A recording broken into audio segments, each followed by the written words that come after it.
Assalamualaikum warahmatullahi wabarakatuh. Alhamdulillahi rabbil alamin. Wassalatu wassalamu ala asyrafil anbiya'i wal mursalin wa ala alihi wa sahbihi ajma'in. Subhanaka la ilma lana illa ma 'allamtana innaka antal alimul hakim. Rabbi syrah li sadri wa yassir li amri wahlul 'uqdatam min lisani yafqahu qawli ya rabbal alamin. Ma'asyiral muslimin rahimakumullah. Saudaraku seiman setanah air, apa kabar Anda semua? Semoga kita selalu berada dalam kesehatan serta rahmat Allah Subhanahu wa taala. Kita ucapkan alhamdulillahi rabbil alamin kepada Rabb semesta alam. Semoga kita menjadi insan-insan yang selalu dicintai oleh Allah Subhanahu wa ta'ala. Bersolawat dan salam ke ruh Nabi besar Muhammad sallallahu alaihi wasallam. Allahumma salli ala sayyidina Muhammad wa ala ali sayyidina Muhammad. Ketika hatimu resah dan gelisah, itulah yang menjadi topik tema besar kita pada kesempatan yang mulia ini. Saudaraku seiman, sebangsa, setanah air yang dimuliakan oleh Allah Subhanahu wa ta'ala. Yang namanya hati, dia selalu yataqallabu. Limadza summiyal qalbu? Kenapa hati itu dinamakan dengan al-qalb? Li'annahu yataqallabu, karena sesungguhnya hati itu selalu berubah-ubah. Hari ini hati ini senang, besok hati akan gelisah. Hari ini hati lapang, besok bisa jadi hati kita akan sempit. Hari ini hati kita menerima dengan musibah yang Allah berikan, ujian yang Allah berikan kepada kita, amanah yang Allah titipkan kepada kita.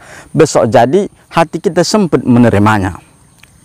Ma'asyiral muslimin rahimakumullah. Ketika hati yang menerima masalah ujian hidup daripada Allah Subhanahu wa ta'ala, yang hati ini adalah raja di dalam tubuh kita, ketika hati ini sempit, ketika dia merasakan resah dan gelisah, apa solusi yang diberikan oleh Islam, yang diajarkan oleh Rasulullah Sallallahu Alaihi Wasallam melalui Al-Quranul Karim?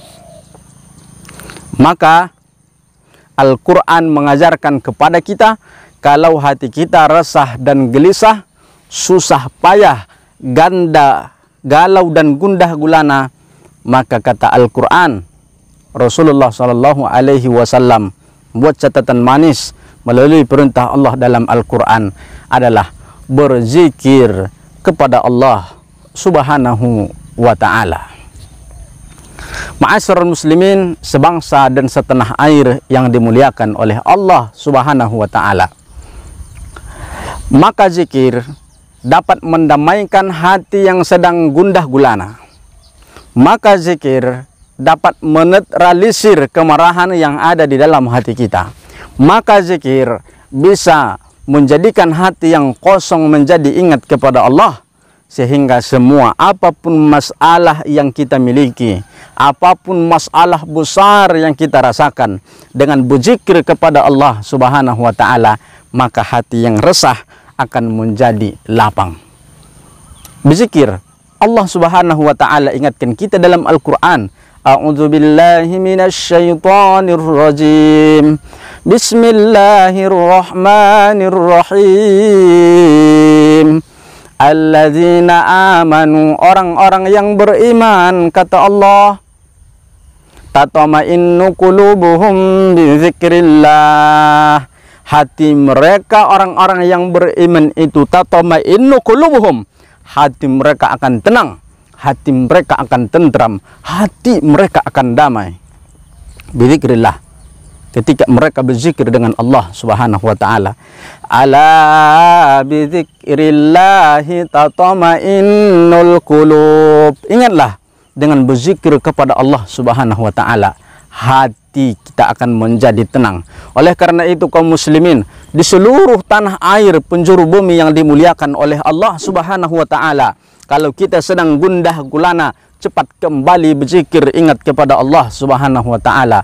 Ketika kita galau, merasakan gundah gulana yang sangat luar biasa, resah, gelisah, susah, payah dalam kehidupan, maka cepatlah solusi berzikir dengan Allah, berzikir kepada Allah Subhanahu wa taala.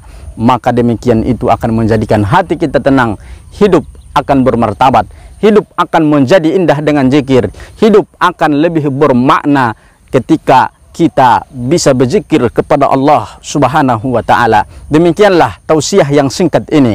Mudah-mudahan memberi makna penjabaran untuk kita semua. Amin ya rabbal alamin. Wal afwu minkum. Assalamualaikum warahmatullahi wabarakatuh.